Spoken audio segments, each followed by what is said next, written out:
Hello guys, welcome to my YouTube channel. आज के इस नए वीडियो में हम देखेंगे इलेक्ट्रोमैग्नेटिक इंडक्शन। और एक शुरुआत हम इस क्वेश्चन से करते हैं। सी वर्मा का एक बहुत ही कंसेप्चुअल क्वेश्चन है, 87 नंबर। उसके बाद हम करेंगे म्यूचुअल इंडक्टेंस। जैसा कि सेल्फ इंडक्टेंस हम पढ़ चुके थे, तो अब इस लेक्चर में हम लाएंगे म्यूचुअल इंडक्टेंस। ऑलमोस्ट कुछ जो थ्योरी पार्ट इसमें बच चुका था उसको हम कवर अप कर लेंगे। तो आइए हम देखते हैं 87 नंबर एच सी वर्मा का क्वेश्चन। आपसे सिंपल है। आई ए दो इंडक्टर है, दो इंडक्टर दोनों का रेजिस्टेंस जो है आपको 10 ओम दिया हुआ है। और आपको आई ए बाय आई बी, इसका आप ए ले लीजिए, जो इंडक्टर है आई ए इंडक्टर, ये आपका हो जाएगा आई बी इंडक्टर। और आई बी, इस दोनों का रेशियो आपको निकालना है। टी बराबर 10 मिली सेकेंड और बी बराबर क्या है 200 मिली सेकेंड। तो आइए एक एक करके हम इसको डिस्कस करते हैं, आई ए और आई बी। तो ये प्रॉब्लम उतना चैलेंजिंग है नहीं, क्योंकि प्रीवियस लेक्चर में हम बहुत सारे इस टाइप का प्रॉब्लम किए थे। तो आई ए करंट जब निकालेंगे इस इंडक्टर में, तो सिंपली करंट का वैल्यू क्या होगा, सिंपली आई नोट 1 के पावर e के power minus T by top. अब ध्यान से देखिए, इसका वैल्यू आपको 1 हेनरी दिया हुआ है, इसका वैल्यू आपको 2 हेनरी। तो ध्यान से देखिए, इसमें टॉ का वैल्यू इसका आप ले लेते हैं टॉ ए, यानी कि ये सिर्फ ए के लिए टॉ। तो टाइम कांस्टेंट भी दोनों के लिए अलग अलग होगा। इसके लिए टाइम कांस्टेंट अगर निकालें आई ए के लिए, time constant for a, time constant for a के लिए अगर हम टाइम कांस्टेंट लेते हैं तो क्या आएगा आपका।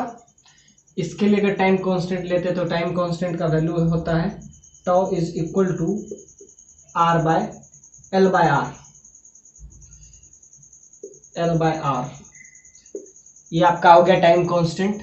अब टाइम कांस्टेंट का वैल्यू इसके लिए ए के लिए क्या हो जाएगा, एल का वैल्यू 1 है और आर इसका रेजिस्टेंस, दोनों का रेजिस्टेंस, दोनों का याद रखिएगा, दोनों का इंटरनल रेजिस्टेंस आप ऐसे भी समझ सकते हैं। दोनों का जो ये इंटरनल रेजिस्टेंस है ये 10 ओम है। यहाँ भी हम इंटरनल रेजिस्टेंस इसका लगा देते हैं। दोनों का 10 ओम इंटरनल रेजिस्टेंस है, 10 ओम इंटरनल रेजिस्टेंस है। तो एल बाय आर, इसका वैल्यू क्या हो जाएगा, सिंपली एल का वैल्यू 1, आर का वैल्यू रेजिस्टेंस, आर का वैल्यू आपका आ जाएगा 10। तो इसका आ गया 1/10, ये टॉ का वैल्यू आ गया।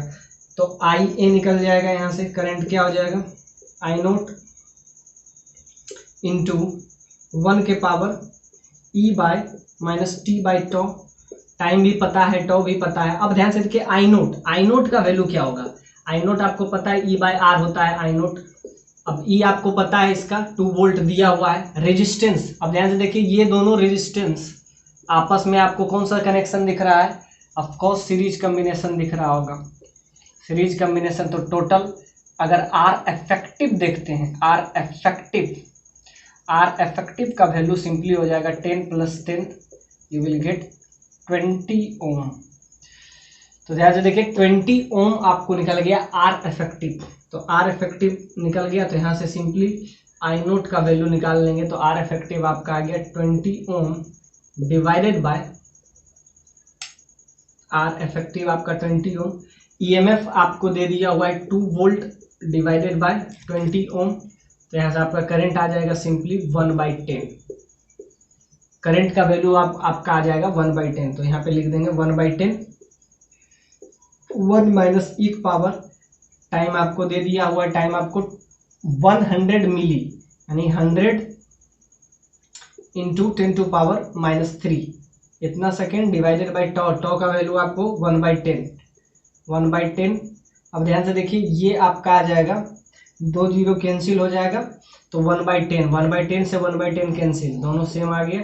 सो इसका वैल्यू क्या आ जाएगा, आई ए का वैल्यू सिंपली आ गया current in this inductor coil, कुछ भी बोलिए।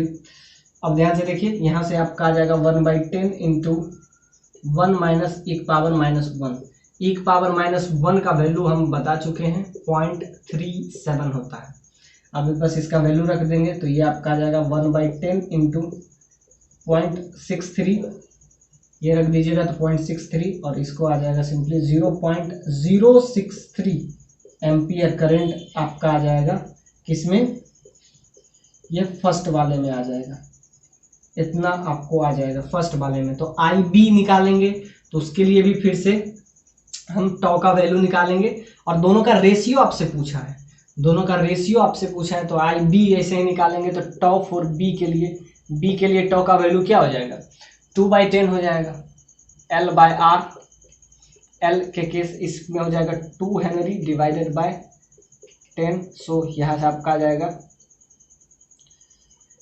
0.2, आप समझ लीजिए इसका जस्ट डबल हो जाएगा। अब टॉ का वैल्यू जब डबल हो जाएगा तो बाकी सारा तो सेम ही होगा, करंट भी सेम हो जाएगा। फर्क क्या पड़ेगा, फर्क यहाँ पे -1 जहाँ आ रहा है इसका, वहाँ पे क्या हो जाएगा, टॉ का वैल्यू उससे डबल आ रहा है। सो 2/10, इसमें आ रहा था 1/10, तो यहाँ पे सिंपली वैल्यू अगर हम डिवाइड करते, इतना करने का ज़रूरत भी नहीं है हमको, क्या हमको सिर्फ रेशियो ही निकालना था। तो जब रेशियो निकालना है तो यहाँ पे कर लेते हैं IA/IB, तो यहाँ से आ जाएगा I0 1 - e⁻⁻t bye τA divided by I0 1 के power t minus I τB। I0 से I0 कैंसिल।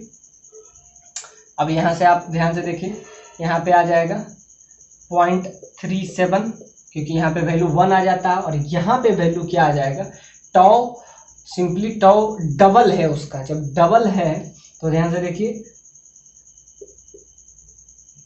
1/10 ऊपर और नीचे हो जाएगा 2/10, तो जिसके वजह से 10 से 10 कैंसिल, तो यहाँ पे क्या हो जाएगा, सिंपली यहाँ पे इसका वैल्यू जहाँ पे 1 आता था यहाँ पे क्या आ जाएगा, सिंपली 1/2।